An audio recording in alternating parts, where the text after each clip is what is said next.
बीजक में 11 प्रकरण। प्रथम प्रकरण रमैनी है। रमैनी प्रकरण में पहली रमैनी है अंतर्ज्योत शब्द एक नारी, हरि ब्रह्मा ताके त्रिपुरारी। ते तिरिये भगलिंग अनंता, तेऊ न जाने आदिवंता। बाकर एक विधाते कीना, 14 ठार पाठ सोलीना। हरिहर ब्रह्मा मानतो नाऊ, तिन पुन बसावल गाऊं। तिन पुन रचल खंड ब्रह्मंडा, 6 दर्शन 96 पाखंडा। पेट न काहू वेद पढ़ाया, सुनत कराए तुर्क नहीं आया। नारी मोचित गर्भ प्रसूति, स्वांग धरे बहुते करतूती। तहिया हम तुम एके लोहू, एके प्राण व्यापे मोहू। एके जनी जना संसारा, कौन ज्ञान से भयो निनारा। भव बालक भगद्वारे आया, भग भोगी के पुरुष कहाया। अविगत की गति काव न जानी, एक जीव कित कहूं बखानी। जो मुख होए जीव 10 लाखा, तो कोई आए महंथो भाखा। काहे कबीर पुकारी के, ई ले ऊ व्यवहार। राम नाम जाने बिना, भवबूढ़ मुआ संसार। 12 चौपाइयों और एक साखी की रमैनी है। सदगुरु कबीर ग्रंथ के आरंभ में ही अंतर्ज्योत शब्द कहते हैं। अंतर्ज्योत गुणवाचक है, व्यक्तिवाचक और गुणवाचक। जैसे जीव व्यक्तिवाचक है, अंतर्ज्योति गुणवाचक है। दूसरी रमैनी में साहब ने जीव कहा, जीव रूप एक अंतर्बासा। जीव रूप में सबके अंदर में एक अस्थाई तत्व बसता है। अंतर्ज्योत कीन प्रकाशा, वो अंतर्ज्योत को प्रकाशित करता है, उसकी अंतर्ज्योत प्रकाशित होती है। और यहां साहब ने शुरू में गुणवाचक कहा, अंतर्ज्योत शब्द एक नारी। सबके अंदर में एक ज्योति है, ज्ञान का प्रकाश है, वो प्रकृति से भिन्न है। जो मनुष्यों के अंदर में ज्योति है, वो ज्ञान ज्योति है। कीड़े मकोड़ों में भी वो ज्ञान ज्योति है, लेकिन वो बहुत सुप्त है, वहां पर विवेक नहीं है, क्योंकि साधन वहां बढ़िया नहीं है। मानव शरीर का साधन उत्तम है, इसलिए मानव शरीर के अंदर में जो ज्योति है वो ज्ञान में है और विवेक में ज्यादा प्रकाशित है। जैसे तार में बिजली है सर्वत्र, लेकिन बड़ा बल्ब लगा दिया गया तो वहां ज्यादा प्रकाश होता है, और 0 पावर का लगाया गया तो टिमटिमाता रहता है। बिजली तो हर जगह है। तो जीव तो सब में वैसे ही है, लेकिन कीड़े मकोड़ों में बल्ब बढ़िया नहीं, मानव शरीर का बल्ब बढ़िया है। मानव में भी जन्म जन्मांतरों के संस्कार के कारण प्रतिभाओं का अंत प्रत्यक्ष है। अंतर्ज्योति ये बहुत महत्वपूर्ण शब्द है। अंतर्ज्योत पर ही सब निर्भर है। मनुष्य की अंतर्ज्योत से ही सारे ज्ञान विज्ञान का विकास है। इसका सपाट अर्थ किया जाए तो होगा अंतर्ज्योति और शब्द और एक नारी, इन 3 से हरि ब्रह्मा और त्रिपुरारी पैदा हुए। ते तिरिये भगलिंग अनंता, इन तीनों से अनंत भगलिंग नाम स्त्री पुरुष पैदा हुए। लेकिन त्यों न जाने आदिवंता, वह भी संसार का आदि अंत नहीं जाने। लेकिन इस सपाट अर्थ में अर्थ तो हो जाता है, किंतु जादुई अर्थ है। बुद्धि विवेक से इससे कोई मतलब नहीं। अंतर्ज्योति से, शब्द से और एक नारी से ब्रह्मा विष्णु शंकर पैदा हुए। कुछ समझ में नहीं आएगा क्या मतलब है, क्या अंतर्ज्योति है और शब्द कैसे है, नारी कैसे हो, कैसे ब्रह्मा विष्णु शंकर उससे पैदा हुए। सृष्टि क्रम के बिल्कुल अनुकूल नहीं है। वस्तुतः अंतर्ज्योत मनुष्य के हृदय का ज्ञान है, और मनुष्य में शब्द और नारी यानी कल्पना शक्ति, ये 2 महान शक्तियां हैं। शब्द शक्ति और कल्पना शक्ति यानी मन शक्ति, ये 2 शक्तियां मनुष्य में प्रबल है। नारी से अर्थ है कल्पना, कल्पना यानी मन शक्ति, शब्द शक्ति और मन शक्ति, ये 2 शक्तियां मनुष्य में प्रबल है। अन्य में ये शक्तियां नहीं के समान है। मानव के अतिरिक्त अन्य प्राणियों में शब्द है, कहीं ची, कहीं पू, कहीं बो, बस वर्णात्मक शब्द नहीं है। और कल्पना शक्ति उनकी थोड़ी सी है। चींटियां अपने बिल में आ जाएंगी, पक्षी अपने घोंसले में, पशु अपने खूंटे पर, अपने जीवन निर्वाह की बातों को समझ जाएंगे। आगे उनके पास विवेक नहीं है। मानव में शब्द शक्ति व्यवस्थित है और कल्पना शक्ति व्यवस्थित है, और अंतर्ज्योत तो तीव्र इसकी है ही है। तो मानव में ये तीन घटनाएं हैं, ये तीन विशेषताएं हैं। इसकी अंतर्ज्योति प्रकाशवान है, यानी ज्ञान की शक्ति, विवेक की शक्ति प्रबल है, शब्द की शक्ति प्रबल है और कल्पना की शक्ति प्रबल है। इन तीनों शक्तियों से संबलित मनुष्य सृष्टि के विषय में सोचता है।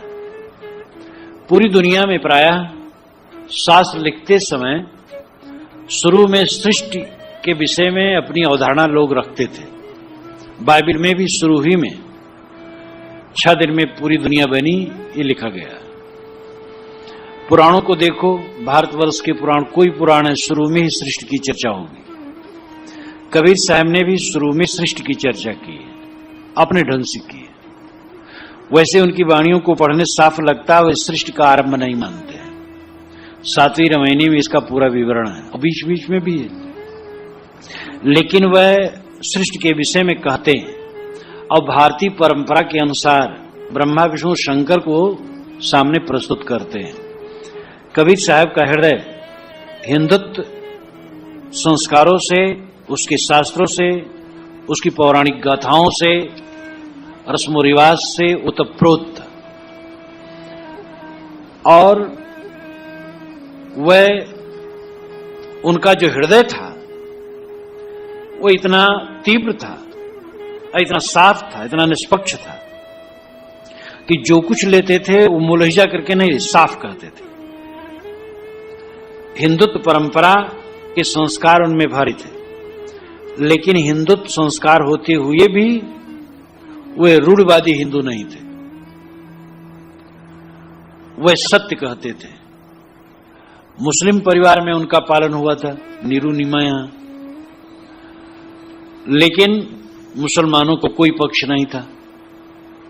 मुसलमानों के विषय में वो कम जानते हैं, जितना जानते हैं उसके अनुसार साफ कहते हैं, लेकिन हिंदू परंपरा के विषय में तो खूब जानते हैं। तो जो मनुष्य है ये विवेकशील है, कल्पनाशील है। इसने इस जगत के विषय में सोचा कि जगत कैसे बना। तो ब्रह्मा विष्णु शंकर उत्पत्ति, पालन और संहार के 3 देवताओं की इसने कल्पना की। संसार में निर्माण होता है और पालन होता है और उसका परिवर्तन भी होता है। ये प्रकृति में अपने आप होता है, लेकिन इसके विषय में मनुष्यों ने 3 देवताओं की कल्पना की, ब्रह्मा, विष्णु और शंकर। वस्तुतः वैदिक परंपरा में अग्नि की उपासना करने वालों को ब्राह्मण कहा गया। ब्रह्म का अर्थ ही माना गया जो बढ़े, बृहत्वाद ब्रह्म, जो बढ़े वो ब्रह्म, जो बड़ा हो ब्रह्म। आग थोड़ी जलाओ बढ़ जाती है, इसलिए वो ब्रह्म है। और उसके चारों तरफ बैठ करके जो उपासना करे वो ब्राह्मण है। इस प्रकार कदाचित ब्रह्म पहले अग्नि को कहा गया, उसके पश्चात हवन तर्पण का जब स्वरूप काफी व्यवस्थित हुआ तो उसमें 4 मुख्य पुरोहित माने गए। ब्रह्मा, होता, उद्गाता, अध्वर्य। उसमें ब्रह्मा सबसे बड़े। यज्ञ में ब्रह्मा ही सभी पुरोहितों को निर्देश देता था और ब्रह्मा यज्ञ का सबसे बड़ा अधिष्ठाता होता था। तो यज्ञ कराने वाला ब्रह्मा माना गया। आगे चल करके ऐसे देवता की कल्पना की गई कि जो सृष्टि का रचयिता वो ब्रह्मा है। वैदिक काल में सूर्य की उपासना प्रमुख थी। वही सूर्य आगे चल करके विष्णु का स्वरूप ले लिया और वो व्यक्ति रूप में देवता बन गया जो पालक है। सूर्य सबका पालक है। सूर्य अगर ठंडा हो जाए तो पृथ्वी अपने आप ठंडी हो जाए, सब निर्जीव हो जाएंगे। वेदों में रुद्र नाम का देवता जो तूफान का देवता है, उसको पौराणिक देवता में मिला करके महादेव की कल्पना की गई, जिसके सिर पर जटा है, अर्धचंद्र है, गंगा लहरी है, जो बैल पर बैठता है, पार्वती के साथ चलता है, ऐसी कल्पना की गई और प्रलय का देवता माना गया। इस प्रकार ब्रह्मा विष्णु शंकर की कल्पना की गई और ये कल्पक मनुष्य हो। मनुष्य ने ही रज, सत और तम ये तीनों गुणों के प्रतिनिधित्व करने वाले देवताओं की कल्पना की।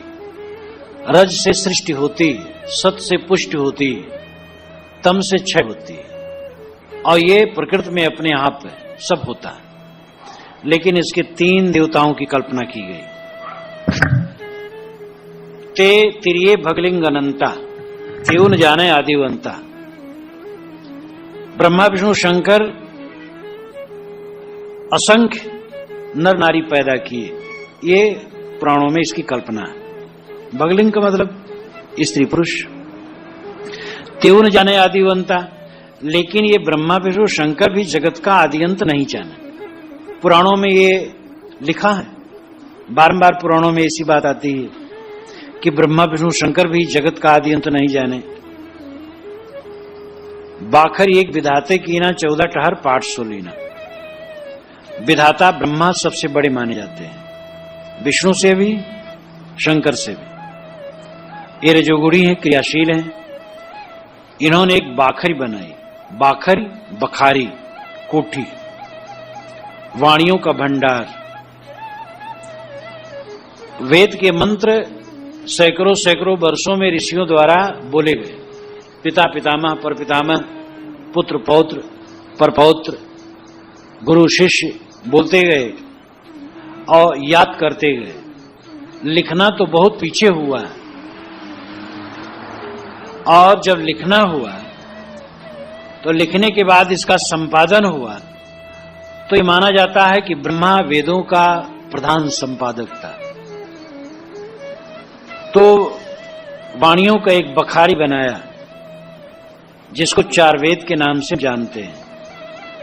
14 ठार पाठ सो लीना, 14 ठार यानी 14 जगह उसका पाठ हुआ, यानी 14 विद्याएं उससे बनी। वेदों के बाद 14 विद्याएं बनी। 14 विद्याएं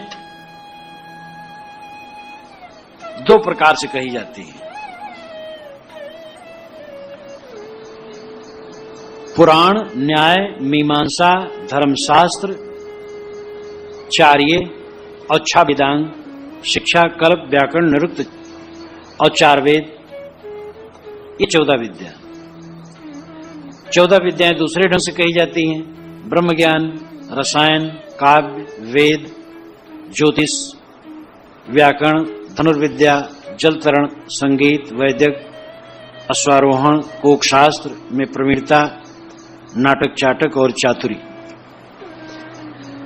इस प्रकार 14 विद्याएं वेदों के बाद विकसित हुई। हरिहर ब्रह्मा महंतो नाऊ, तिनपुन 3 बसावल गांव। ये माना जाता है कि ब्रह्मा विष्णु शंकर तीनों महान नाम वाले हुए। महंतो नाऊ, महंत, महान, श्रेष्ठ हुए, बड़े प्रसिद्ध नाम वाले हुए। इन्होंने फिर 3 गांव बसाया। ब्रह्मा ने ब्रह्मपुर, विष्णु ने विष्णुपुर, शिव ने शिवपुर। इस प्रकार भी पुराणों में बताया जाता है। दूसरे ढंग से समझ सकते हैं कि इन तीनों ने कर्म कांड, उपासना कांड और योग कांड अथवा ज्ञान कांड विकसित किया। ब्रह्मा से कर्म कांड, विष्णु से भक्ति कांड और महादेव से ज्ञान कांड या योग कांड। योग ज्ञान सम्मिलित है। ये 3 गांव ही मानो 3 कांड ही तीनों गांव हैं, इनके द्वारा प्रचलित हुए। शिव ज्ञान मार्गी माने जाते हैं, इसलिए वेदांती लोग शैव कहलाते हैं। और वैष्णव जो भक्त मार्गी हैं वो वैष्णव कहलाते हैं, और ब्राह्मण वो ब्रह्मा के मार्गे कर्मकांडी है। इसीलिए आगे जब भक्ति और ज्ञान विकसित हुआ तो ब्रह्मा निरस्त हो गए। आज ब्रह्मा को कोई नहीं पूछता है, क्योंकि ब्राह्मणों का कर्मकांड बहुत दिन से लुप्त हो चुका है। ब्रह्मा ब्राह्मणों के प्रतिनिधित्व करते हैं, वैष्णव विष्णु जी वैष्णव भक्तों के, और शिव जी ज्ञान मार्गी सन्यासियों के। ये आगे चल करके ऐसी कल्पना बढ़ी। 3 पुन रचल खंड ब्रह्मांडा 6 दर्शन 96 पाखंडा। 3 पुन यानी 3 ब्रह्मा विष्णु शंकर ने रचल खंड ब्रह्मांडा, ब्रह्मांड का खंड किया, ऐसा पुराण वर्णित है। ब्रह्मांड कितने कहना चाहिए? ये अनंत विश्व ब्रह्मांड है। ब्रह्मांड की हम कल्पना नहीं कर सकते कहां तक क्या है। वास्तव में जितना वो जानते होंगे, जमीन का जितना हिस्सा उसमें खंड किए होंगे। और दूसरा अर्थ, ब्रह्मांड से वाणी ली जा सकती है। उन्होंने वाणी का खंड किया। जैसे वेद, तो वेदों का 4 विभाग किया और अनेक ज्ञान विज्ञान का विकास किया।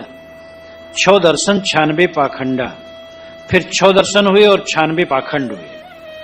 पंचग्रंथी में श्री राम रहस्य साहब ने इसका वर्णन किया है। बीजक की कुंजी पंचग्रंथी, योगी जंगम सेवड़ा सन्यासी दरवेश, 6वां कहिए ब्राह्मण 6 घर 6 उपदेश। 6 दर्शन, एक तो सांख्य योग न्याय मीमांसा आदि शास्त्र हैं, लेकिन दूसरा दर्शन नाम परिपाटी संप्रदाय। तो योगी जंगम, योगी जो योग मार्गी हैं, जंगम जो शिवाचारी हैं, सेवड़ा में जैनी बौद्ध माने जाते हैं, सन्यासी 10 नामी सन्यासी, गिरी पुरी भारती वन पर्वत आरण्य सरस्वती सागर आश्रम तीर्थ, ये 10 नामी सन्यासी हैं स्वामी शंकराचार्य के बाद जो प्रचलित हुए। और छठा दर्शन ब्राह्मणों का। इस प्रकार योगी जंगम सेवड़ा सन्यासी दरवेश और ब्राह्मण। दरवेश यानी फकीर, ईसाई मुसलमान के जो फकीर हैं। इस प्रकार ये 6 दर्शन हुए और 96 पाखंडा। 96 उसमें पाखंड निकले। पाखंड यानी शाखाएं, प्रपंच। 10 सन्यासी 12 योगी 14 शेष बखान, ब्राह्मण 18 जंगम 24 सेवड़ा परमान। ये पंचग्रंथी में रामराज साहब ने कहा कि 10 नामी सन्यासी हुए, 10 सन्यासी, और योगी 12 हुए, फकीरों में 14 हुए, ब्राह्मणों में 18, जंगमों में 18, सेवड़ा में जैनियों में 18। इस प्रकार 96 पाखंड का विस्तार हुआ। पाखंड का दिखावा भी होता है, शाखाएं भी हैं। इस प्रकार साहब ने 5 पंक्तियों में सृष्टि के विषय में लोग कहते हैं, तो उन्होंने ब्रह्मा विष्णु शंकर को रख दिया, लेकिन उन्होंने माना कि यह भी कल्पना मनुष्य की है। और विस्तार अगर वाणियों का हुआ तो इस ढंग से हुआ, और आगे चल करके अहमहीनत की भावना बढ़ी। उसके विषय में आगे पंक्तियों में साहब कहते हैं, पेट न काहू वेद पढ़ाया, सुनत कराय तुर्क नहीं आया, नारी मोचित गर्भ प्रसूति, स्वांग धरे बहुते करतूती, तैया हम तुम एके लोहू, एके प्राण व्यापे मोहू, एके जनी जना संसारा, कौन ज्ञानते भयो ने नारा। ये 4 पंक्तियों में मानवता का उजागरण करते हैं। देखते हैं कि ब्राह्मण लोग बड़े अहंकारी हैं। हम ब्राह्मण हैं, ब्रह्मा के मूल से पैदा हुए हैं, विराट पुरुष के सिर से पैदा हुए हैं। ऋग्वेद में एक मंत्र आया है, ब्राह्मणो स्मुखमा सीत बाहु राजन्य कृता उरु तदस्यद वैश्य पदभ्याम शूद्रो अजायत। विराट पुरुष के मुख से ब्राह्मण, हाथ से क्षत्रिय, जंघे से वैश्य, पैर से शूद्र हुए। तो ये लाक्षणिक है। विराट पुरुष समाज है, समाज में मुख्य स्थानीय ब्राह्मण है जो ज्ञानवान है, और रक्षा करने वाला हस्तस्थानी क्षत्रिय, धन कमाने वाला जंघा स्थानी, जंघा के बल पर धन कमाया जाता वैश्य, और पैर स्थानी शूद्र है, पैर पर ही पूरा शरीर स्थिर है, कर्मठों पर ही समाज स्थिर है, तो वहां लाक्षणिक अर्थ है। पैदाइश सबकी एक तरह है, चाहे ब्राह्मण नामधारी हो चाहे शूद्र नामधारी, सब माता पिता से पैदा होते हैं, बच्चे पैदा होते हैं, मलिनता में लिपटे रहते हैं, सबकी माताएं धो करके साफ करती हैं और सबके बच्चे दूध पिलाए जाते हैं। फर्क क्या है? पेट न काहू वेद पढ़ाया। साहब कहते कोई पेट में वेद पढ़ करके नहीं आया है, क्यों पैदा हुआ हो वेद का मंत्र उच्चारण करने लगे। तुम जन्मजात ब्राह्मण हो, मैं मान लूं, तुम्हारे बच्चे पैदा हो और बस वेद मंत्र बोलने लगे, तो मैं मान लूं जन्म से तुम ब्राह्मण हो। पेट न काहू वेद पढ़ाया, कोई पेट में वेद पढ़ करके पेट से ही नहीं आया है। सुनत कराए तुर्क नहीं आया, जो तुर्क लोग मानते हैं, मुसलमान लोग, कि हम राह खुदा हैं और बाकी राह जुदा हैं, खुदा के राह से जुदा हैं। साहब कहते ये मुसलमान भी क्या माता के पेट से सुन्नत करा करके आए? असली मुसलमान हैं तो इनकी पेशाब इंद्री की खरड़ी वहीं से कट के आनी चाहिए थी। पूरा शरीर भगवान बना सकता था, उतना काम नहीं कर सकता था। ये भगवान की अकल शुद्ध कर रहे हैं, भगवान को अकल नहीं थी। तो परमात्मा ने पूरे शरीर को बनाया तो खतना क्यों नहीं कर दिया? तो इसलिए खतना भी नकल है, ये बाहर आकर के किया जाता है।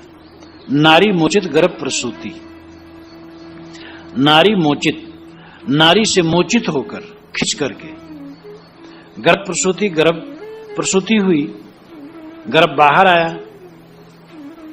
तो वो लड़का या लड़की जो कुछ भी रहा प्रसिद्ध हुआ।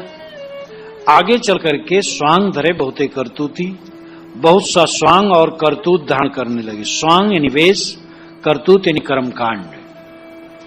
दाढ़ी रखाया, खतना कराया और कुछ ऐसा स्वांग बनाया, मुसलमान कहलाने लगा, नमाज पढ़ने लगा। कोई चोटी रखाया, जनेऊ पहना, चंदन लगाया, वेद पढ़ने लगा, हवन करने लगा, ब्राह्मण कहलाया। तो सारा स्वांग और सारा कर्मकांड पैदा होने के बाद, जन्म से नहीं। इसलिए दोनों नकली है, असली नहीं। असली तो मनुष्य है। तहिया हम तुम एके लोहू एके प्राण बिया पे महू। तहिया यानी जन्म में, जन्म काल में या माता के गर्भ में हम और तुम एक ही लोहू में रहे। लोहू खून रक्तवीर्ज, माता के पेट में एक ही प्रकार के रक्तवीर्ज से सने शरीर का निर्माण हुआ हमारा तुम्हारा। दोनों मलिनता में रहे, उसमें कौन पवित्र और कौन अपवित्र है। एक ही प्राण भी आपे मोह, सब में एक ही प्राण और एक ही मोह व्याप्त था। सब मोह मूढ़ गर्भ में पड़े थे और प्राणवायु और रजवीर्ज और मोह मूढ़ता सब में बराबर माता के गर्भ में। एक ही जनी जना संसार, एक ही जनी से सारा संसार जना है।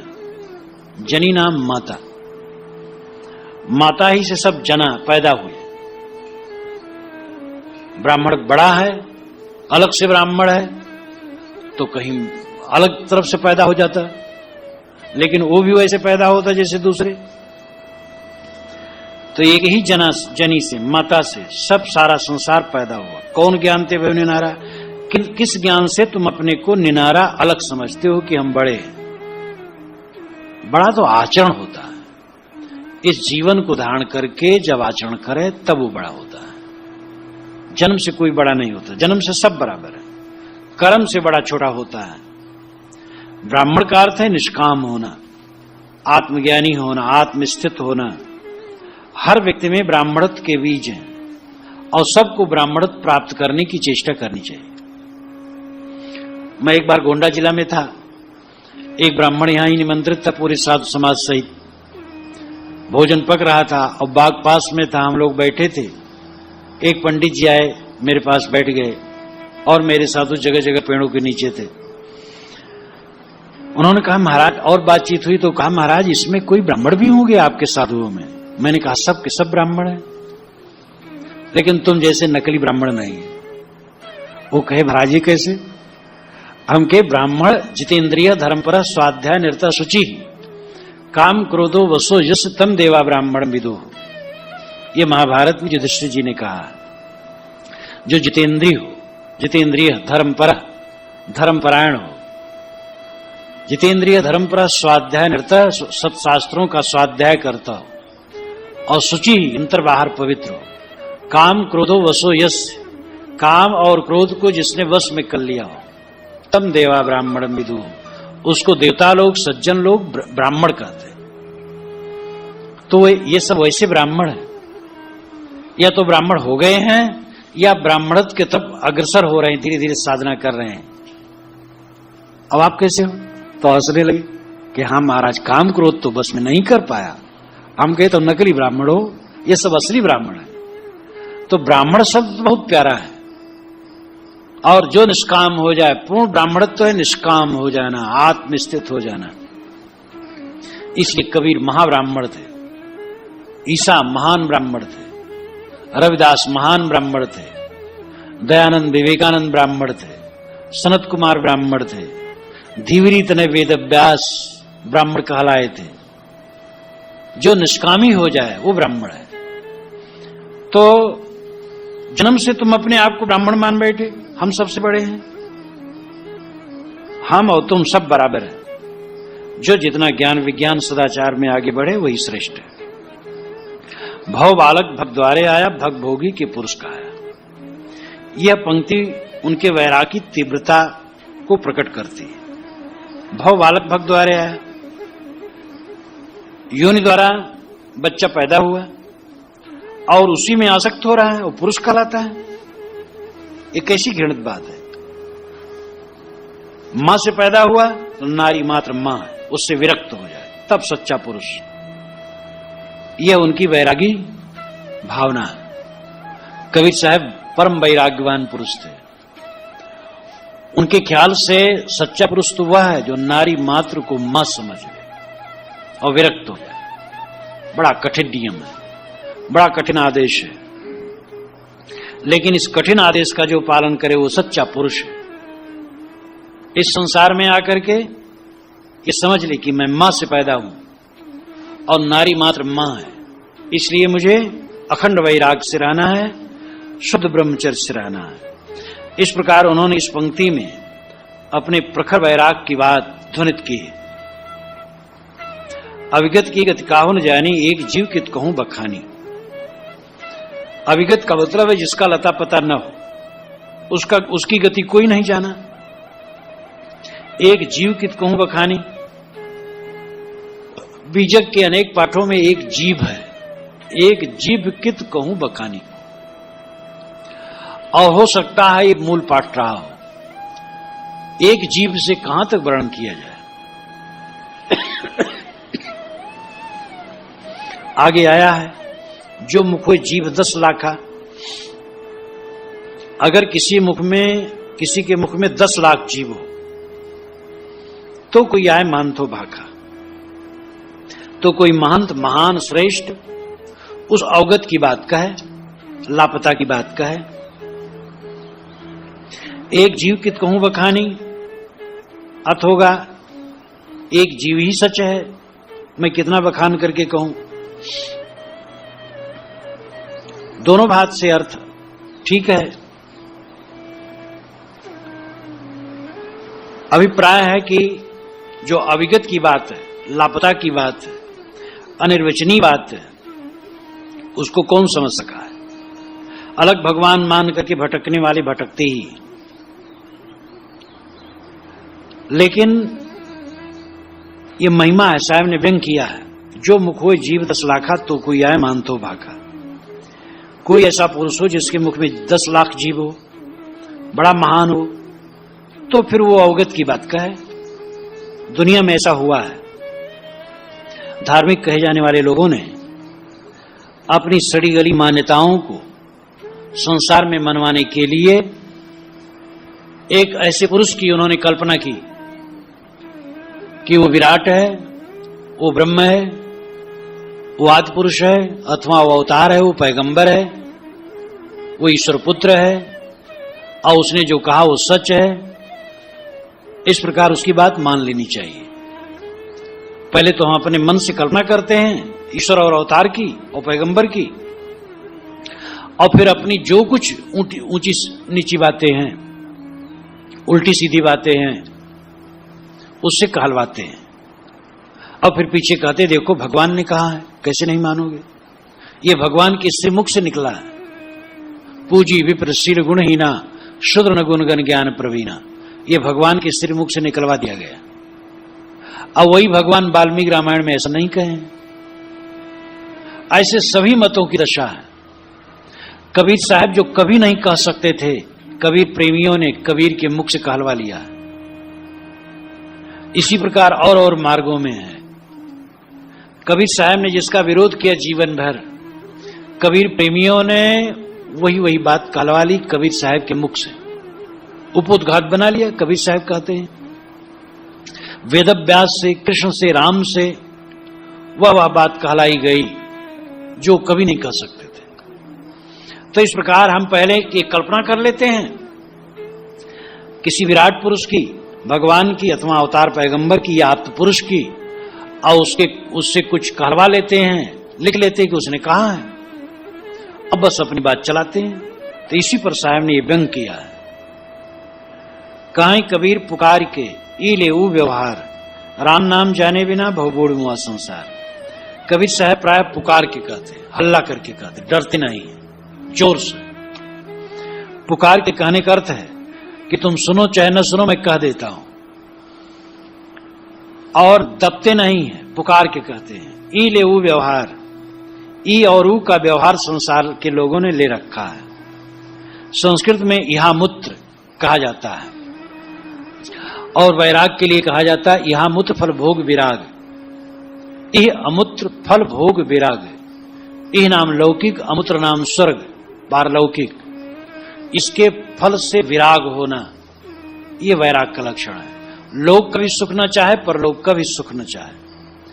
तो इहा मूत्र, यह अमूत्र उसका पदच्छेद होगा। यह नाम लौकिक, अमूत्र नाम परलौकिक। साहब ने हिंदी में उसको ई और ऊ कहा, ई नाम लौकिक, ऊ नाम परलौकिक। तो लौकिक और पारलौकिक सुखों का व्यवहार जीव ले रखा, उसी में डूबा है।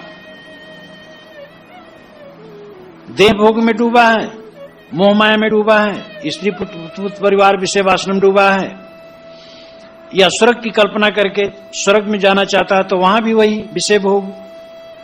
तो लोक परलोक के भोगों में, उसकी कल्पनाओं में, उसके धंधाओं में डूबा है। राम नाम जाने बिना भवबूढ़ मुआ संसार। संसार के लोग राम नाम को न जानकर भव में डूब रहे हैं और मर रहे हैं, मर चुके हैं, मर रहे हैं। भवबूढ़ मुआ संसार, संसार से मतलब संसार के लोग भव में, संसार सागर में डूब डूब के मरते हैं, क्योंकि राम नाम नहीं जानते। जिसका नाम राम है वो क्या है?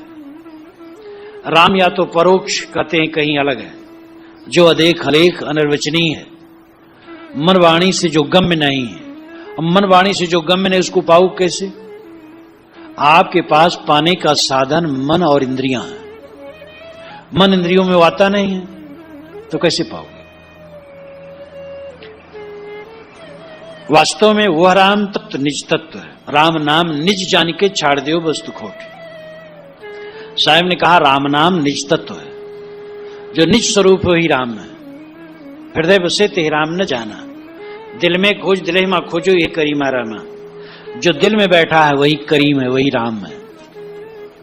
तो जिसका नाम राम है उसको लोग नहीं जानते, राम को बाहर खोजते हैं, अदेख हरेक बेचून बेनमून कहते हैं, मन की कल्पना करते हो।